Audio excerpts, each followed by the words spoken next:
Right guys, welcome back to another one of my vlogs.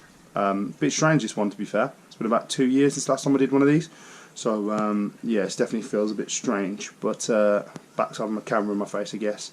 I'm going to run through some of the situations that have happened obviously since the last time I did one of these, because it's been a while. Obviously, so it's now 2 years later, and since then I've taken a full year out from riding bikes full stop on track. Basically, I had an engine explosion at Cadwell in the last race of Thundersport, which ended my season, and obviously financially was not in the best place, and decided to make the big changeover from the 600 to the 1000 category. So this year I've moved up and got myself a new bike. I've got myself a Yamaha R1 2015 model. So it's not a new one, but it's the newest shape. Not the newest shape, sorry, the newer one. The earlier one of the new shapes, whichever way you want to say it. But yeah, it's one of those. It's a bike I've dreamed of having, to be fair. The cross-plane crank is an absolute beautiful soundtrack. Something I've dreamed of having, so I definitely said, if we're going to go for it, we're going to go big, and just try and see what I can do with it. And like I say, it's been an absolute dream to own one of these bikes, to be fair. So yeah. Obviously had a complete year off with not racing, not rolling the bike on circuit whatsoever. I rode the MT10 onto road on the way to work, but that's literally all I've done with regards to riding bikes. Just not had the money to do it. With obviously purchasing the R1, it's just put me, which we expected, but it's definitely put me in a financial situation where I just couldn't afford to do any track time on it at all, which sounds kind of counterproductive, to be fair, on a bike like that, but we just went for it. So yeah, it's not really a surprise that it cost me a big in the pocket, because these bikes just do. But anyway, without any further ado, let's get straight into the Snetterton vlog and what happened on that time. So first of all, like I mentioned, I re-entered as a newcomer this year into the 1000 category. It's with no limits, it's not with Thundersport, and obviously with no limits it's slightly different. Obviously having not raced for that year, and it technically falls into not racing for a long period of time, that obviously puts me back into that newcomer class, which I'm not bothered about, because it gives me a chance to get back on the bike and get settled back in before I move up category. But yeah, like I say, with regards to it, having no experience on this bike, not riding 1000 on track before, it's big to make that jump, and obviously that's why I'm so grateful that I am in that class, giving me a chance to get up to speed at least before we start jumping into the bigger groups. Obviously I'm just trying to find my feet really with this bike, and get to grips with how it is. Obviously all the electronic stuff, all new stuff, everything's new really. It's definitely the right choice, just because we couldn't have expected it to be like anything else. This bike's just a complete animal. Having rode an R6 with no electronics to riding this R1 with like 200 brake and lots of electronics, it's just a different world. So yeah, I turned up on testing on Friday, and decided to go there to do the testing. We looked at it and it was horrendous rain, like really bad rain. There's no way I was going to be taking the bike out on circuit on my first time riding it on that circuit, based on the fact that the next day and the day after were due to be sunny. So the weekend was supposed to be sunny. It was just that one day that was showing us rain. There was just no real reason to take the gamble and go out on circuit and you know, hurt myself basically. There was people in my own class that had multiple crashes, and I thought, you know what, I'm just going to hurt myself here. Let's sit this one out and we'll go for qualifying tomorrow, and we're not going to win anything. Let's just go and tinkle around and see what we can do. Yeah, so that ended my first day of sitting on the bike, which obviously means I had even less testing on the bike compared to everybody else, which is great. Just exactly what you want. So obviously with a dry forecast for the next 2 days, obviously I was ready for it. So I obviously sat out on Friday completely. Woke up on Saturday morning expecting it to be dry, and it was raining. So obviously a really bad situation to be in when I woke up in the morning going, oh rubbish, because we didn't do any testing the day before, so I've got no wet running whatsoever to go off. In hindsight I would have done that now, but didn't know at the time. So wets come out, we left it till quite late, because obviously you don't need to change wheels early. Wets don't really need warmers, so you can put them on last minute for like 15 minutes and then go out. So we did the wheel swap. As we did the wheel swap, we noticed that when we put the wet wheels on, the wheel wasn't spinning free. It was like seized, it was stiff, we weren't even getting half a turn. It was just really hard to push. So yeah, I don't know what the hell's going on there. So obviously took the calipers off, started trying to push the pistons back and they're a bit stiff. So I had a little panic and run around to Ryan Dixon, who was there in one of the garages. Obviously he was one of the guys that used to race at Thundersport, so that's where I knew him from. So I went in and I said, like, can you give me a hand please? And he come running out and with his dad, and they both come and helped me, to be fair, trying to get these brakes freed off. But we got it freed off to a point where it was rideable. They both weren't happy, to be fair, with it, and I shouldn't have been myself, but I was just wanting to get on the bike so bad, get some time in, as you can understand, and not missing a qualifying session, which would be the worst situation I could possibly have. We went out, but we agreed that if I felt anything at all I was to pull in, I said yes, and I went out and did my out lap. Started to feel a couple of little movements, but I thought, look, I haven't even got a time in yet, let's do one timed lap, get something in banker and then go for it.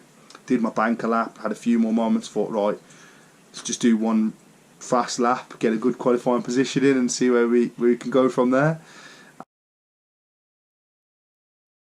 And yeah, so on that last lap where I was trying to push, it had been my third lap or second lap on circuit, I was pushing, just coming onto the back straight, gets on the throttle early, runs out wide to the curb, wheels up in the air, still on full throttle, wheel hits the deck as I change gear to fourth. As I hit fourth, the wheel hits the deck and it just completely locked the front, spat me straight off. The front right side dipped down and the bike went to the left and I went to the right, sliding towards the barrier. Obviously that was not fun at all. It was decent speed, over 100 mile an hour really there, getting into fourth, you're pushing some speed. But luckily I wasn't all the way down straight when it happened, so that's a big bonus. But hit the deck quite hard. Luckily, minimal damage to the bike, so the bike got away with it big time. My levers, everything else with me was kind of fine, so I got away with it. The MJB gloves did nicely, to be fair. RST levers saved me. My helmet didn't touch the deck, which is great. Alpine Star boots, I mean, they did the job as well. So, and the bike, I mean, I was so lucky. GB Racing Protection, that stuff is immense, because it's gone down to, like, they've got 3 markers on them. When you get to the 3rd marker, it's finished. And it literally got to the 3rd marker but hadn't gone through, which meant the casing was fine. So honestly, I was so lucky really that happened. But yeah, like I say, massive shout out to you know, them people, that, you know, those companies that do some quality products that stop you from getting hurt and stop, you know, the bike from getting hurt. So yeah, so that was really an end to my Saturday. I got recovered in and got back with 3 other people from my class, which is mental to think so many people had the incidents on that day. But it was wet, and there was quite a few offs, to be fair. I think by the time I'd been recovered, there was about 50 odd crashes, I believe. And then by the end of the day, I think it was something ridiculous, like 90 crashes or something. I don't know if I'm 100% right, it might be the other way around, like 50 odd.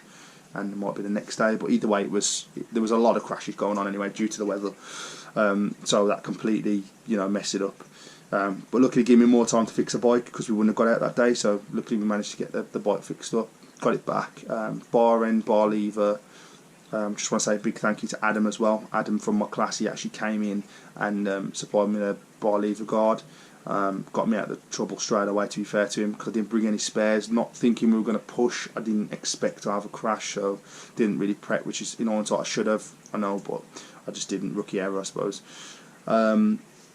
Then my bar lever, that's Christian repaired for me, thank you to him.